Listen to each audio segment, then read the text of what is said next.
ಉಪಚುನಾವಣೆಯ ಫಲಿತಾಂಶ ಯಡಿಯೂರಪ್ಪನವರ ಅಭಿಮಾನೋತ್ಸವ ಕಾರ್ಯಕ್ರಮ ಯಾವುದು ಪರಿಣಾಮ ಬೀರೋದಕ್ಕೆ ಸಾಧ್ಯ ಇಲ್ಲ. ಈಗಾಗಲೇ ತಮಗೆ ಅಂಕೆ ಸಂಖ್ಯೆಗಳನ್ನು ಸಂಪೂರ್ಣವಾಗಿ ನೀಡಿದ್ದೇವೆ. 10,000 ಬಸ್ಸಸ್ಗಳಲ್ಲಿ ಸುಮಾರು 50,000 ಕಾರುಗಳಲ್ಲಿ 4 ವೀಲರ್ಸಲ್ಲಿ ಎಲ್ಲ ಕೂಡ ಬರ್ತಾ ಇರ್ತದೆ. ಖಂಡಿತ ಯಾವುದೇ ಪರಿಣಾಮ ಬೀರೋದಿಲ್ಲ. ಮತ್ತು ಒಂದು ಹೇಳ್ತಾನೆ, ಈ ರೀತಿ ಅನೇಕ ಚುನಾವಣೆಗಳು ಉಪಚುನಾವಣೆಗಳು ನಮ್ಮ ಸರ್ಕಾರದಲ್ಲೂ ಕೂಡ ಗೆದ್ದಿದ್ದೇವೆ. ಸಿದ್ದರಾಮಯ್ಯ ಮುಖ್ಯಮಂತ್ರಿಗಳಿದ್ದಾಗ ಕೂಡ ಗೆದ್ದಿದ್ದಾರೆ.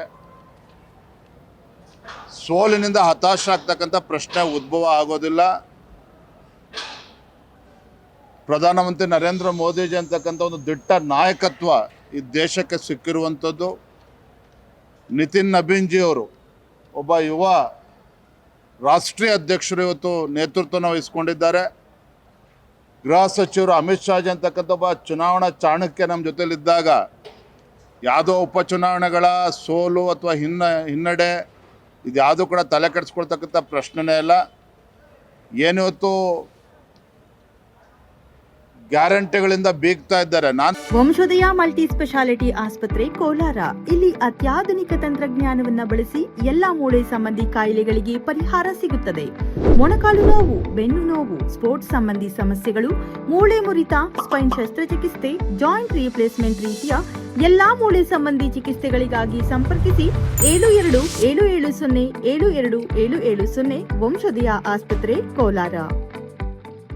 ತಮ್ಮ ಮುಖೇನ ಮಾನ್ಯ ಮುಖ್ಯಮಂತ್ರಿ ಕೇಳೋದಕ್ಕೆ ಇಚ್ಛಪಡ್ತೇನೆ, ನಿಮ್ಮ ಗ್ಯಾರಂಟಿಗಳ ಬಗ್ಗೆ ಅಷ್ಟೊಂದು ವಿಶ್ವಾಸ ಇದ್ದಿದ್ದೇ ಆಗಿದ್ರೆ ಯಾಕೆ 15 ದಿನಗಳ ಕಾಲ ಬಾಗಲಕೋಟೆ ಬಂದು ಕೂರಬೇಕಾಗಿತ್ತು?